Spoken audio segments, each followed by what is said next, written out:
Buenas noches, esto es El Espejo. Hoy teníamos un invitado que yo quería conversar con él después de las elecciones, que era Juan Carlos Bloomberg. Como es un hombre que trabaja, que no hay muchos que trabajen, que se dediquen a hacer política, se le rompió una máquina, me acaba de mandar un mail, acá con mi amigo Jorge Tahuada, que me acompaña, y no puede venir porque tenía la fábrica parada, así que bueno, lo disculpamos porque el hombre está trabajando y es muy importante que siga produciendo, claro, lo que él sabe hacer. Hay que destacar que es un hombre que no vive de la política, sino que le ha dado a la actividad cívica un cariz de apoyo a la ciudadanía, pero no de usufructo de la ciudadanía como hacen la mayoría de los políticos.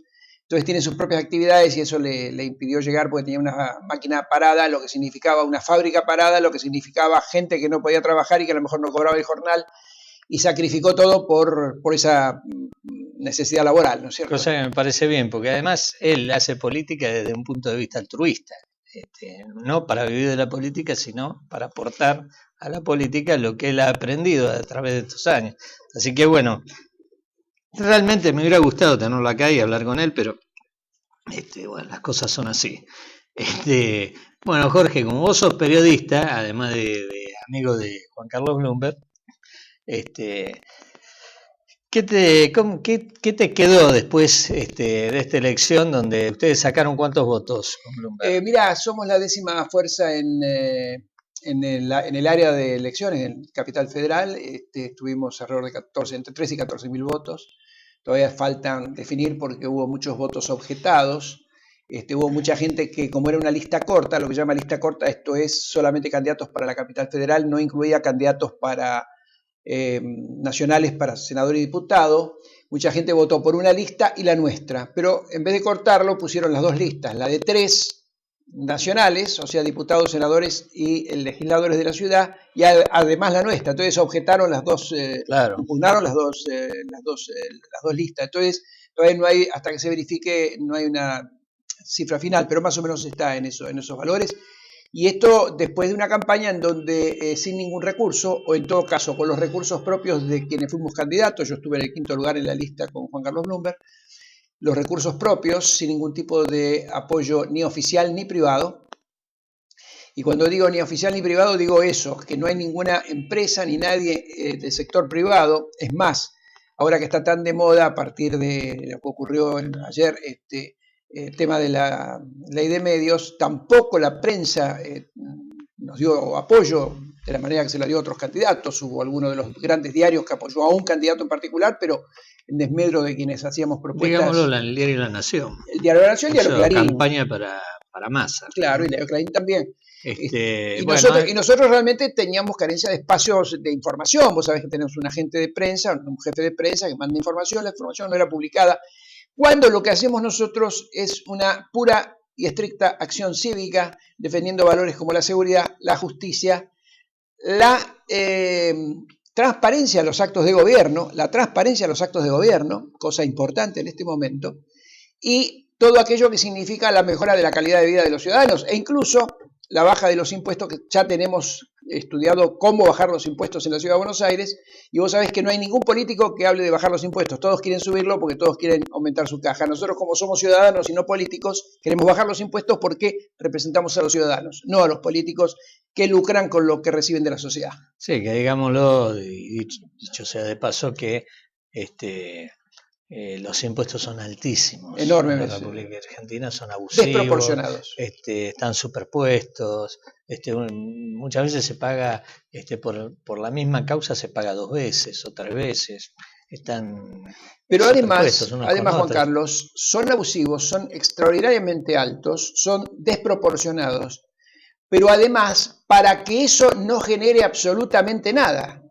Concretamente, con el dinero que se obtiene de las retenciones y de todos los impuestos que abusivamente paga el campo, cosa que me sorprende que se han quedado muy quietos en sus reclamos después de todo lo que pasó en el año 2010, 2011, Me parece extraordinaria la pasividad del campo.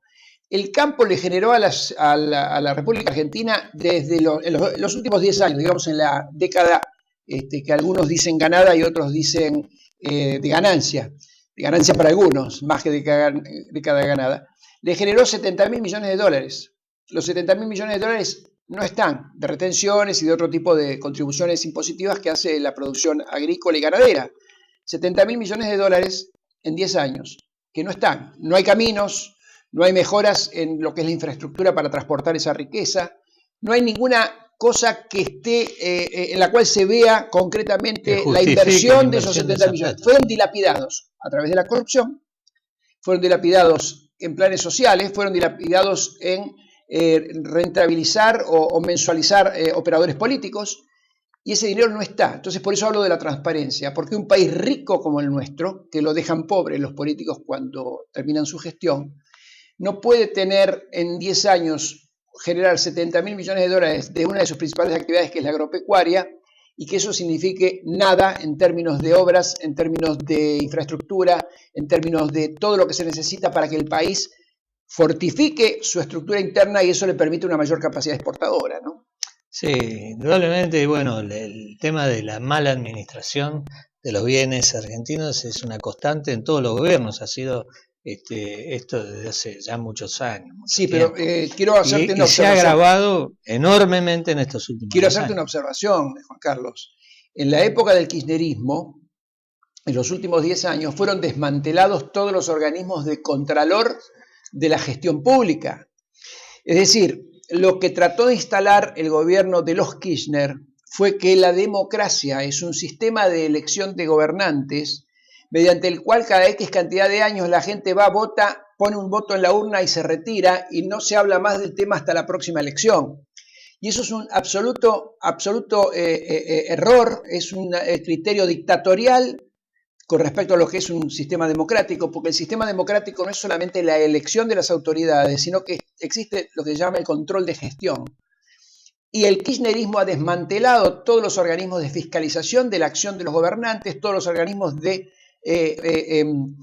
administración, control de la gestión pública, y esto hace que no haya hoy ni Oficina Anticorrupción, ninguno de los, ni Fiscalía Nacional de Investigaciones Administrativas, ninguno de los organismos vinculados a el control de la gestión de gobierno. Y en el caso de que haya alguno aislado, siempre es un funcionario afín al gobierno, nunca un opositor que pueda hacer un eficaz control de gestión. Así que está desmantelado los organismos de control, con lo cual este país está en manos de cualquiera o de nadie. O de nadie. Yo decía en un análisis que hacíamos en el programa 7, 8 y 9, 8, 9 y 10, y decía que se festejan 30 años de gobiernos democráticos en la Argentina. Y yo digo que no hay nada que festejar, porque cuando uno mira retrospectivamente la vida de los ciudadanos en la Argentina, se da cuenta de que hoy vivimos mucho peor que hace 30 años atrás. Y fue precisamente Raúl Alfonsín quien inició el desmantelamiento de los organismos de control de Estado, porque fue él el primero que desmanteló la Fiscalía Nacional de Investigaciones Administrativas. Yo me acuerdo muy bien porque peleé contra eso. Los escuchaba a los fiscales que estaban siendo agredidos y expulsados para poner fiscales que les fueran fáciles de manejar por Alfonsín. En aquellos años, fiscales que hacía muchos años que estaban en la fiscalía, gente proba, que bueno, que fue perseguida y expulsada de ese organismo, y después vino Menem, y Menem continuó con esa tarea de desmantelamiento porque estos gobiernos que tenemos desde 1983 en realidad son demócratas en las formas, pero no en el funcionamiento, no lo son. Yo recuerdo una frase que dijo Raúl Alfonsín por aquellos años, que dijo: hemos ganado la democracia, ahora tenemos que aprender a ser demócratas, y todavía no lo somos. La Argentina es un país que está gobernado por dirigentes políticos, entre comillas. Para mí la dirigencia política en la Argentina no existe. Estos son son personalismos, porque hasta han desmantelado los partidos políticos, no hay actividad política en Argentina. Entonces todos estos personalismos lo único que buscan es ser un poco, guardar la forma democrática, pero ser lo más dictatorial posible, lo más caprichoso posible para manejar el Estado. Y esto es lo que hemos visto en estos 30 años que se ha destruido la sociedad argentina, porque en 30 años atrás no existía la inseguridad que hoy existe, no había narcotráfico, no veíamos indigentes tirados por la calle, como caminamos por cualquier gran ciudad de nuestro país y vemos indigentes tirados por todos lados, a pesar de que el INDEC dice que no hay indigentes en la Argentina, de que no hay pobres. Yo le preguntaría al INDEC por qué hay tanta gente tirada en la ciudad de Buenos Aires. Yo tengo 64 años, no he visto nunca tanta cantidad de menesterosos tirados en la calle en la ciudad de Buenos Aires, que la han transformado en un gran lumpanar. Es un gran lumpanar la ciudad de Buenos Aires, con unas políticas, o mejor dicho, la ausencia de políticas migratorias que han llenado las villas miserias de la capital con migrantes que vienen de los países limítrofes, agrandando enormemente lo que es la marginación social. Claro, sí. Y con eso, bueno, como resultado tenemos la inseguridad que hay. Mira, Juan Carlos, mi primer viaje a la India fue en el año 1976.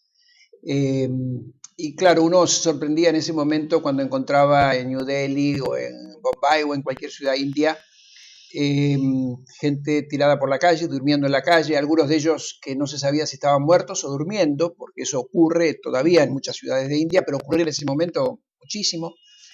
Y uno decía, qué maravilla en nuestro país, que a pesar de tener problemas, no sucede esto. No hay gente en la calle durmiendo, no hay gente menesterosa o sin recursos. Hoy ya parecemos Bombay. Hoy podemos ser Bombay, New Delhi o cualquier ciudad en donde la marginación forma parte de la vida cotidiana, pero esto es lo que importa, sin sorpresa, ni de los ciudadanos ni de las autoridades que tienen que mejorar, optimizar la calidad de vida de los ciudadanos. Es decir, la preocupación que hay hoy por la ley de medios, yo no la veo por la gente que hay en la calle que no tiene dónde vivir.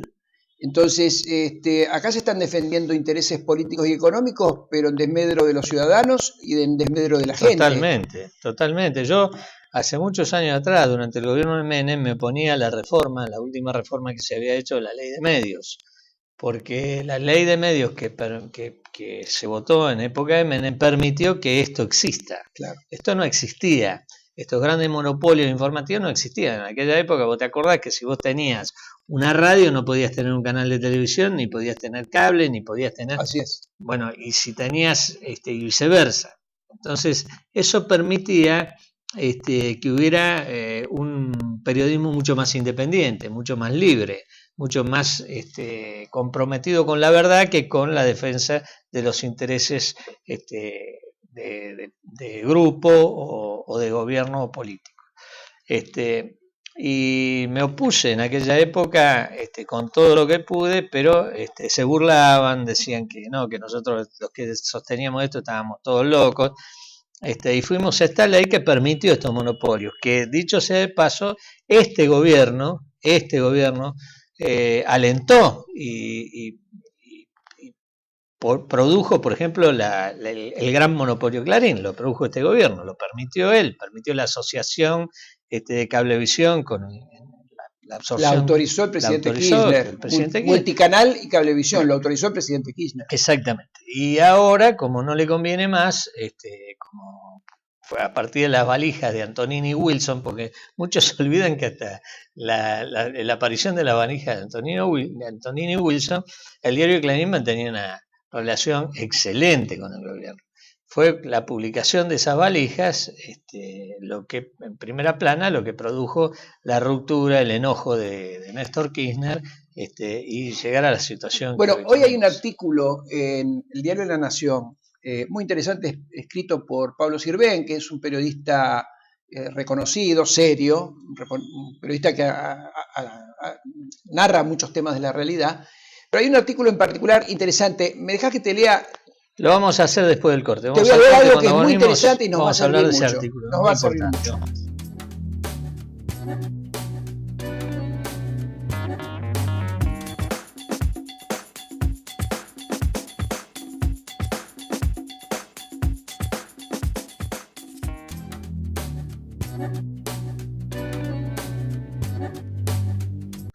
Bueno, estamos de vuelta en el aire y vamos a hablar del artículo publicado hoy en el diario La Nación. ¿Vos querías leer ahí? Sí, es un artículo escrito por Pablo Sirven, cuyo título es Kirchner quiso pactar con Clarín y, como no pudo, le declaró la guerra.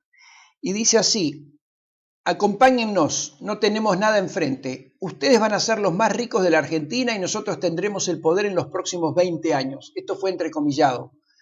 La invitación sonaba tentadora y su portador era nada más ni nada menos que Néstor Kirchner. Quien escuchaba era Héctor Mañeto, el CEO del Grupo Clarín.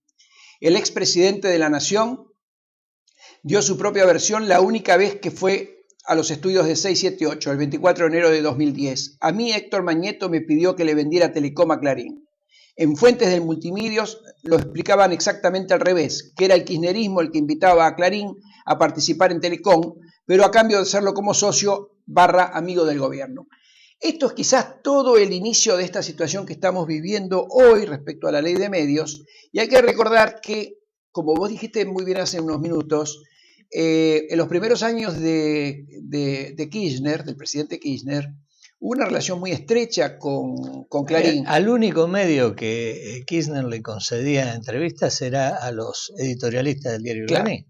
Entonces, lo que hoy se plantea como una lucha que para algunos es la lucha del siglo y de hace mucho tiempo, es una cosa muy reciente. En realidad lo que hubo fue una falta de acuerdo entre el Grupo Clarín y Kirchner, después de haber obtenido algunos beneficios, como decías, la autorización para la fusión de Multicanal y Cablevisión, y a partir de ahí un hostigamiento recíproco de Clarín a Kirchner o al gobierno de kirchnerista y recíprocamente de parte de los Kirchner, que tuvo muchas manifestaciones. Recordemos la persecución a los hijos de Laura Herrera Ernestina de Noble, persecución que incluyó situaciones realmente humillantes para los dos hijos de Noble, en donde se buscaba desesperadamente un vínculo con hijos desaparecidos, donde finalmente nada se pudo encontrar. La intervención de la justicia fue también muy triste porque estuvo subordinada al servicio de una investigación que tenía ribetes políticos.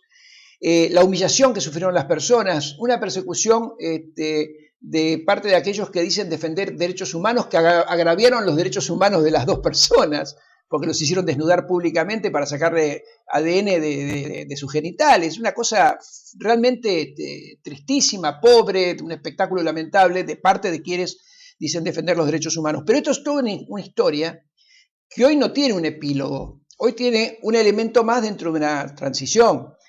Hay mucha gente que piensa que con la sanción de la ley de medios se termina el tema, y yo digo, se inicia una nueva etapa. No tengo dudas que el Grupo Clarín tiene un plan A, un plan B, un plan C, un plan D, un plan H y hasta un plan Z para enfrentar la situación. Pero por otro lado, es tan pueril todo lo ocurrido y la propia ley de medios es tan ingenua que me parece que va a ser de difícil cumplimiento, como dijo... es de muy difícil cumplimiento. Como dijo el diputado Pinedo, que lo dijo en el día de ayer, que iba a ser de difícil cumplimiento. Porque además la ley está acompañada de algunas aseveraciones de parte de la Corte que parecen poco vinculadas a la realidad. Dice que esta ley va a funcionar en tanto y en cuanto la autoridad de la AFSCA, del Organismo Federal del Control de los Medios, esté en manos independientes y que se maneje en forma independiente. Y Sabatella es un talibán kirchnerista que despide espuma por la boca cuando habla de Clarín, y ese es el señor que va a regular el tema de los medios en la Argentina, con lo cual la absoluta parcialidad ya está demostrada ab inicio, de manera tal que eso no existe. También la Corte subraya que debe haber un control efectivo de la publicidad oficial y lo saca simultáneamente con el fallo, y la Corte pareciera estar viviendo en otro país, porque si hay algo que es arbitrario, discrecional y te diría hasta corrupto, es el manejo de la publicidad oficial, donde discrecionalmente se le otorga a determinados medios una pauta que no tiene que ver ni siquiera con la cantidad de lectores, y a otros se les niega simplemente por su línea editorial. De manera tal que la Corte está haciendo, me parece, una ley ingenua con una cantidad de consideraciones ingenuas también, que no solo no se ajustan a la realidad, sino que parecen que, como efectivamente lo dice la imagen de la justicia, tuvieran una venda en los ojos y no vieran la realidad que nos está rodeando, ¿no? Yo creo que no es ingenuo, creo que terriblemente desgraciado esto, porque la Corte no puede ignorar el contenido político de esta ley. Y no puede ignorar quién es el presidente del AFCA. No lo puede ignorar. Y entonces estas aseveraciones que parecen ingenuas no lo son, sino que son la justificación de ellos. Se van a justificar en eso, diciendo que ellos, bueno, obraron de buena fe ante el atropello que va a sufrir hoy Clarín. Pero quería decir, en honor a la verdad, para que la gente que nos ve no crea que Clarín es víctima.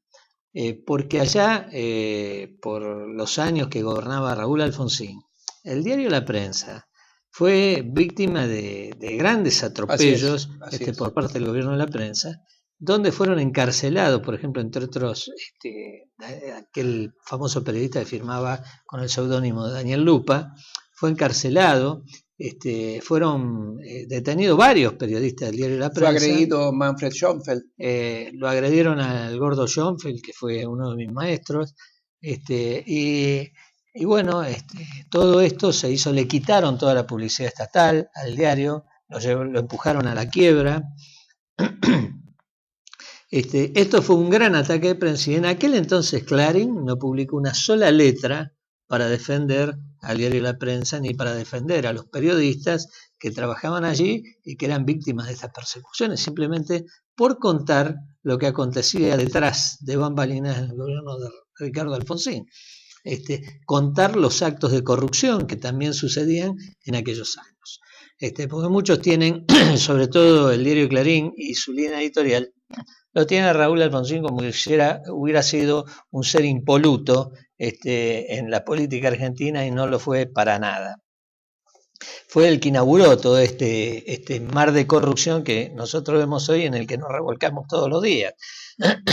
Ya que, por ejemplo, nunca tuvo mayoría en ninguna de las dos cámaras, todas las leyes le salían aprobadas, que enviaba rápidamente, porque fue el que inauguró lo de la tarjeta Banelco.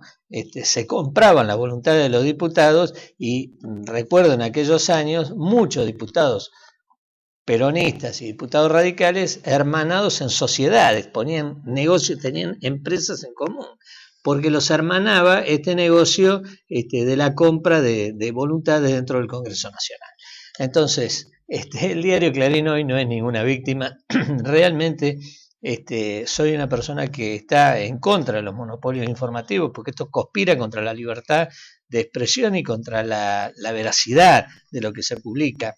Pero lo que sí me enoja es la actitud del gobierno, la prepotencia del gobierno, las formas en que encara esto, y bueno, es una pelea entre dos contendientes que yo diría son dignos uno de otro, ¿no? Clarín por su lado, por todas las trapisondas que ha hecho durante todos estos años, y el gobierno nacional, que tiene esta actitud prepotente para afrontar este tipo de cosas. Ahora, ¿cómo va a funcionar operativamente la ley de medios? Todavía es una duda que existe, un interrogante. Bueno, una de las consideraciones de la Corte fue decir de por qué no había aplicado el ente, porque no había aplicado la ley, si la ley estaba vigente. Tenía que habérsela aplicado a los otros medios. A ver, el grupo Spolky, por ejemplo, ¿por qué no le aplicaron la ley al grupo Spolky? O al grupo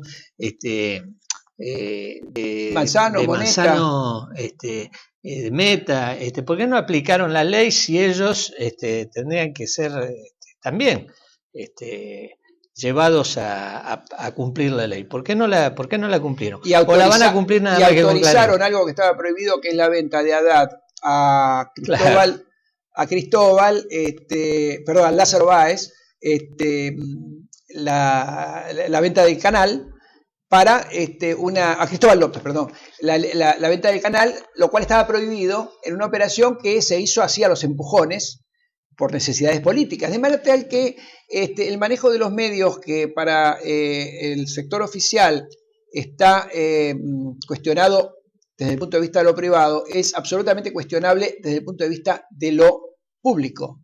Es decir, acá hay alrededor de todo el tema de medios una profunda corrupción también, porque el Estado, en este caso el gobierno, que ejerce, el partido gobernante que ejerce el gobierno del Estado argentino, está favoreciendo a sus grupos afines con sumas que son astronómicas.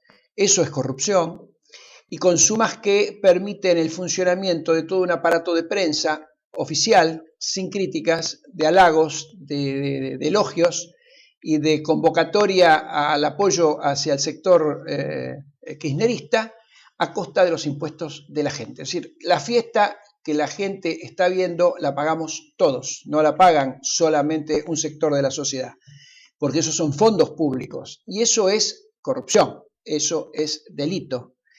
Claro que, como decían en la época de las organizaciones armadas terroristas, para justificar la violencia, decían: la violencia de los de arriba genera la violencia de los de abajo.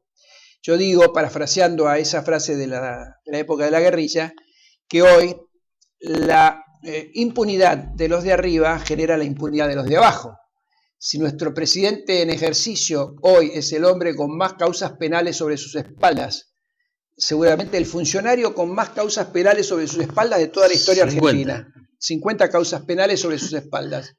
Y él es capaz de estar bailando al amparo de lo que ocurrió con las elecciones el domingo, de la sanción de la ley de medios, y dirige este país ese hombre con 50 causas penales, y seguramente en el transcurso del tiempo vamos a ver algunas de ellas con condena, porque es irremediable que haya condena. La realidad es que, como una persona que arrebata carteras no va a arrebatar carteras si sabe que el vicepresidente está complicado en acciones de millones de dólares, que es arrebatar una cartera. No me extrañaría que el Gordo Valor se presentara como candidato a presidente. Podría ser perfectamente. Podría ser tranquilamente, porque tendría seguramente menos causa que Vudú. Así que no me extrañaría. Y esto realmente es triste, porque ver en la situación que ha quedado la Argentina después de estos 30 años, por eso decía que no hay nada que festejar, cuando uno ve que han destrozado la educación, han destrozado la salud, han destrozado la justicia, han destrozado la seguridad. ¿Realmente hay para festejar? Yo creo que no. Y no es que esté en contra de la actividad política, al contrario, soy un defensor de la actividad política. Lo que digo que esto pasó porque en realidad no hay actividad política en Argentina. Lo que hay son personalismos. Personas que acaudillan y lideran determinado grupo. Por eso ahora se acostumbra a decir fulano va con fulano.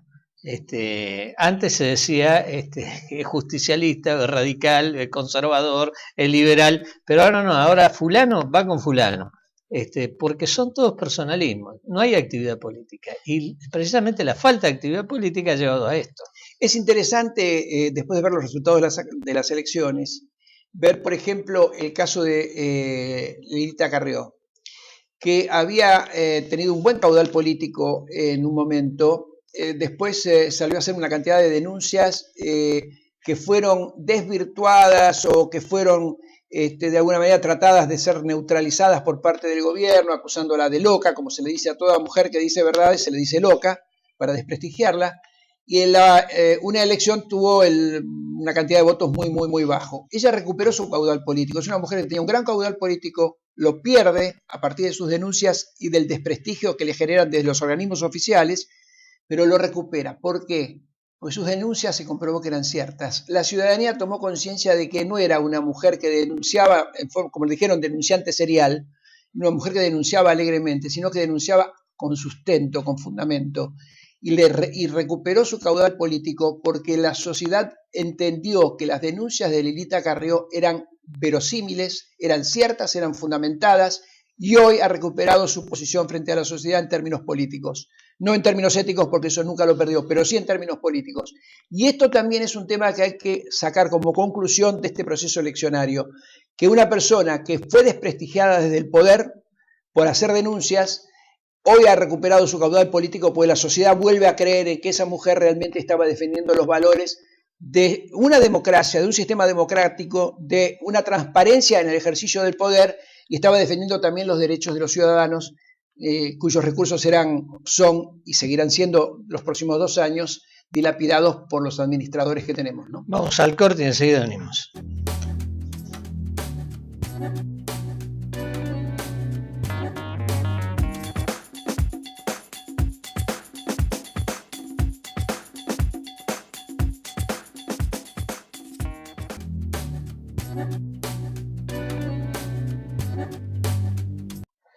Bueno, estamos de vuelta, Jorge, y sí, es una constante que en la República Argentina todo aquel que denuncia estos hechos, como hizo la doctora Carrió, sea tratado de loco, es un impresentable, que es una persona con la que no se puede hablar, porque realmente la corrupción es tan grande que envuelve a muchísima gente, envuelve en este caso a todo el poder, porque aquí hay tipos que han cometido hechos aberrantes, como por ejemplo el vicepresidente de la Nación, y han sido tapados por los otros legisladores. Vemos lo que pasó con Cabandier poco antes de las elecciones, donde salieron a taparlo. Esas cosas no se pueden tapar. Yo tenía un amigo mío periodista que decía la realidad no se podía tapar con suyos. Un elefante tampoco, sí. Y ese tipo de cosas no se pueden encubrir. No se puede salir a proteger a un tipo como Cabandier, que reacciona de la forma que reacciona. Bueno, de la misma forma han tapado todo lo que ha salido a la luz, lo han tapado de la misma forma. Y la gente lo sabe. Lo terrible es que el hombre común de la calle sabe que esto es verdad, y lo tolera. Eso es lo que más bronca me produce, que la gente tolere este tipo de cosas. Bueno, ese es un tema que a mí particularmente me preocupa mucho. Lo hemos hablado mucho durante las últimas elecciones, cuando caminábamos algunas calles con Juan Carlos Bloomberg o con otras personas que nos acompañaban. Cómo la sociedad está paralizada frente al delito, por ejemplo, en vez de estar movilizada contra el delito. Yo lo que observo es que nuestra sociedad, que es una sociedad que ha tenido gestas muy importantes, recordemos el 2001, recordemos el mismo día del triunfo de Alfonsín, cuando se produce la transición hacia la democracia, a lo que fueron las calles de Buenos Aires, como una sociedad como la nuestra, que está agraviada, atacada en forma constante, donde cada minuto, cada 2 minutos va a haber un delito acá en Buenos Aires y en la provincia de Buenos Aires, en vez de estar movilizada contra el delito, está paralizada frente al delito. Y no solamente está paralizada, yo te voy a agregar algo, lo tolera, porque se queja, pero lo tolera. Y desgraciadamente esto es una realidad cotidiana, uno lo ve en la calle. Mira, hoy venía para aquí a grabar y venía en el subterráneo, ¿no? La gente no pide permiso, te atropella. Así es. Te atropella. Y vos ves un punga que arrebata a alguien en el subte o en el andén y sale corriendo, como vi hoy, y la gente se queda mirándolo. Lo tolera esas cosas. Tolera también la corrupción política, la tolera, porque hay personas que realmente, como la senadora Rogés, que Rogés es un escándalo, tiene tantas causas como Vudú, y sigue siendo senadora, y es la esposa de un gobernador de una provincia como la provincia de Tucumán, que es una familia que se adueñó de la provincia, hasta cambió la bandera. La bandera que tenía como 300 años, la bandera de Tucumán, que tenía una cruz, le sacó la cruz este señor porque él es judío. Pero y tolerar la población de la provincia toleró eso. Es como si mañana venga alguien y se le antoje sacarle el sol de mayo a la bandera nuestra y le ponga, no sé, el símbolo de Yin y Yang, una cosa de loco, y sin embargo la gente lo tolera. Juan Carlos, son gobernadores en cuyas provincias, Tucumán, Salta, Formosa, son gobernadores en cuyas provincias, y ellos no lo pueden ignorar, hay redes de prostitución conocidas, los prostíbulos son conocidos, las redes de tráfico de drogas son conocidas. Total. Y no se hace absolutamente nada. Total. ¿Cómo puede ser que estos sinvergüenzas en el INDEC salgan a decir que en la Argentina no hay pobreza cuando hay provincias enteras que no tienen agua potable? Como la provincia de Formosa, la provincia del Chaco. El gobernador del Chaco acaba de ganar las elecciones, Capitanich, y la provincia no tiene agua. Yo he estado en la provincia y toman agua de las charcas donde defecan y orinan los animales. Eso es cólera, asegurado. La gente vive sobre 4 horcones, en 4 horcones con unas chapas arriba sin paredes, viven en esos ranchos abiertos, tomando agua de las charcas. Entonces, ¿cómo puede ser? ¿Cómo puede ser? Hoy que la tecnología nos despeina los satélites, la tecnología nos atropella, que la gente no tenga pozos para sacar agua, teniendo un ejército como tenemos. El ejército tiene maquinaria como para ir, perforar y hacer los pozos. ¿Por qué no le dan al ejército? Pero fíjate vos que el gobierno de Cristina Fernández de Kirchner está muy preocupado por perforar pozos de petróleo, pero no por perforar pozos de agua para la gente. Y fíjate vos qué preocupación tienen que Miguel Galucho, que es el presidente de YPF, está desesperadamente buscando inversiones. Tuvo la aparentemente feliz, en realidad infeliz idea de hacer un contrato con Chevron en un gobierno democrático, en donde lo que debe primar es la transparencia de los actos de gobierno, un contrato con cláusulas secretas para incorporarlo a la producción de vaca muerta. Y nos tenemos que enterar por medio del New York Times cuáles son algunas de esas cláusulas secretas, que implicaban, entre otras cosas, el cero riesgo para Chevron y que en el caso de retirarse del país anticipadamente dentro del año y medio, tenía a perpetuidad, gozaba del 50%, porque en realidad no se anuló ese contrato, goza del 50% de la producción de cada pozo de petróleo en el cual haya incursionado a perpetuidad. Esto es un derecho nobiliario que ni siquiera en Europa se ejerce. De manera tal que tuvimos que enterarnos por un diario como el New York Times de las cláusulas secretas que firmó Galucho en YPF.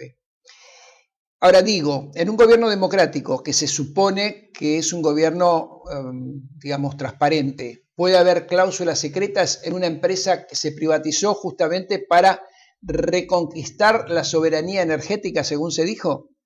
Es absolutamente atroz. Esto es producto de la falta de transparencia que decíamos, pero más que eso, del expreso ocultamiento por parte de quienes ejercen del poder de la administración de los bienes de los ciudadanos. YPF se dijo cuando se estatizó que era una empresa del pueblo y para el pueblo, que recuperábamos la soberanía energética. El petróleo no es de YPF, el petróleo es del pueblo argentino. El petróleo es de todos los argentinos, de los 40 millones de argentinos, y donde hay un poder delegado tanto al gobernador Zapag en la provincia de Neuquén como a YPF para que administren esos recursos.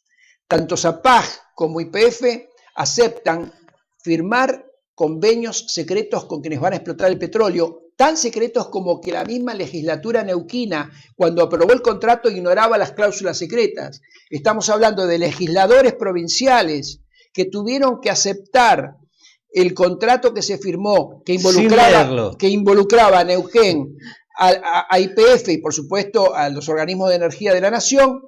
Los legisladores provinciales no pudieron leer las cláusulas secretas. El contrato se aprueba a libro cerrado, donde los legisladores no acceden a las cláusulas secretas. ¿Es esto democrático o es un símbolo más de un gobierno que apunta a lo tiránico? No, es una tiranía encubierta. Ahora, yo te digo, ¿no es traición a la patria lo que cometen los legisladores al firmar semejante cosa? Bueno, te voy a decir al respecto el origen, viste cuando se habla del origen de las cosas. Bueno, te voy a decir el origen de las cosas y uno de los dramas de hoy. En el año 2003, habiendo accedido ya el kirchnerismo al poder, se busca, se pide, se solicita y se consigue la posibilidad de que se le deleguen las facultades, lo que llaman facultades extraordinarias al Poder Ejecutivo.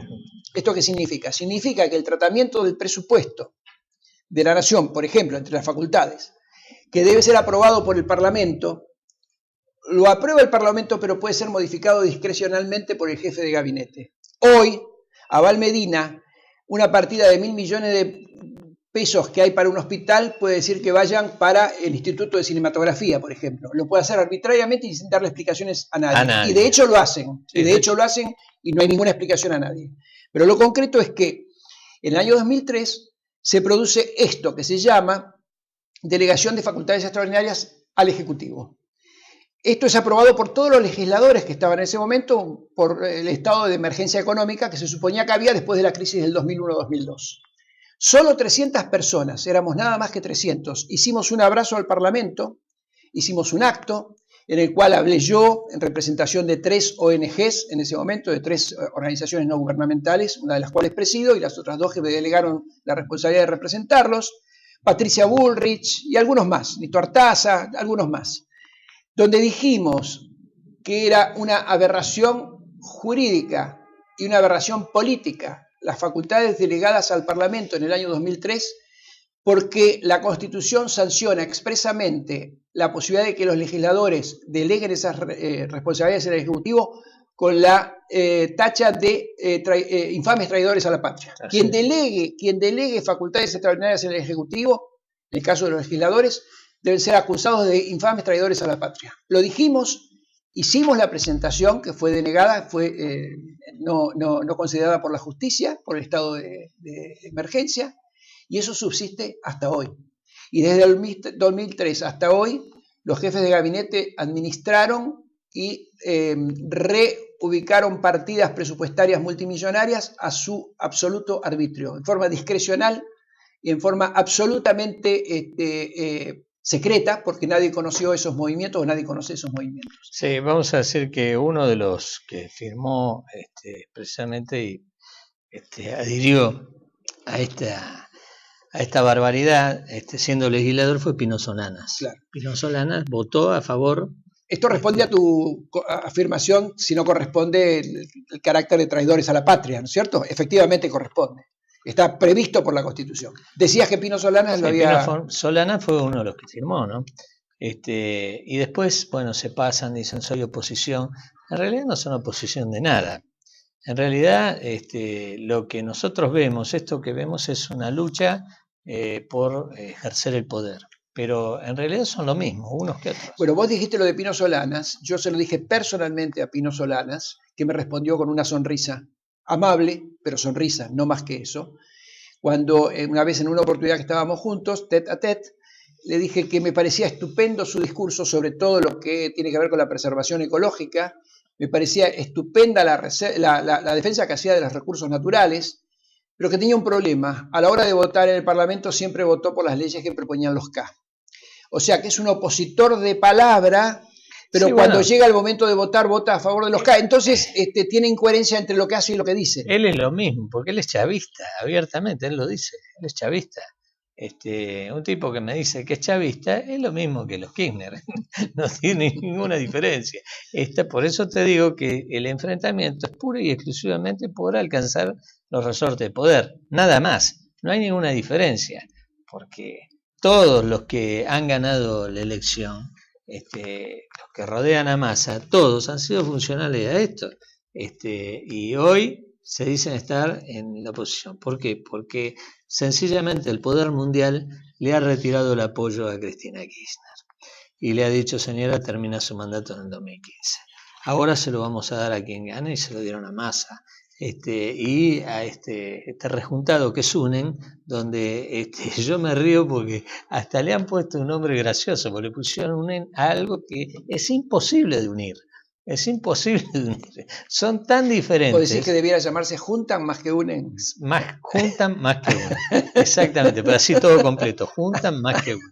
Porque en realidad es un rejuntado que no va a durar, a pesar de lo que ellos dicen, no va a durar porque donde empiecen operativamente a trabajar se van a encontrar enfrentados. Pero vos sabés que le han retirado el apoyo seguramente y que serán los últimos 2 años de No que creo que Cristina. termine. ¿Vos crees que van a terminar los 2 No años? lo sé, es impredecible esta mujer, porque realmente es Pero yo creo que impredecible cualquiera de sus actos de gobierno. Vos sos un especialista en esto, pero el tema económico, ¿vos crees que le va a dar como para que ella termine 2 Yo años? creo que, y lo digo con mucho dolor, me gustaría decir otra cosa y no esto, pero yo creo que el país es tierra arrasada.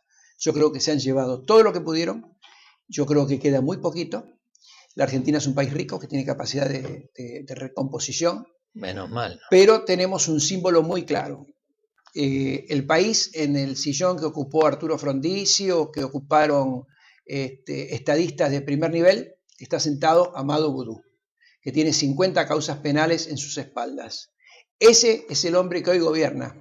Cristina está descansando de una situación médica que respetamos, pero nos ha legado a este personaje como nuestro presidente. Y esta es la realidad de la Argentina. Es un poco un símbolo de la Argentina. Yo sinceramente creo que no le va a dar el tiempo, no van a poder gobernar 2 años, creo que van a adelantar las elecciones. De todas maneras, nada va a cambiar en la Argentina porque no hay nada nuevo bajo el sol. Es todo parte de lo mismo. Pero bueno, seguiremos sufriendo y peleando desde donde podamos hacerlo, como siempre lo hemos hecho, mientras nos den las tabas, como dice el dicho, seguiremos peleando por nuestra Argentina y porque alguna vez ver un sistema auténticamente democrático funcionando y que, bueno, que sea el gobierno del pueblo real, no este gobierno del pueblo ficticio. Bueno, te agradezco, Jorge, que a tu me hayas disposición, acompañado. Juan Carlos. Bueno, mandarle un gran abrazo a Juan Carlos. Con todo cuando gusto se lo veas. estoy enviando. Ya lo vamos a volver a tener Con aquí todo en la gusto. mesa. Bueno, esto ha sido todo por hoy. Esto es El Espejo, donde toda la verdad está primero.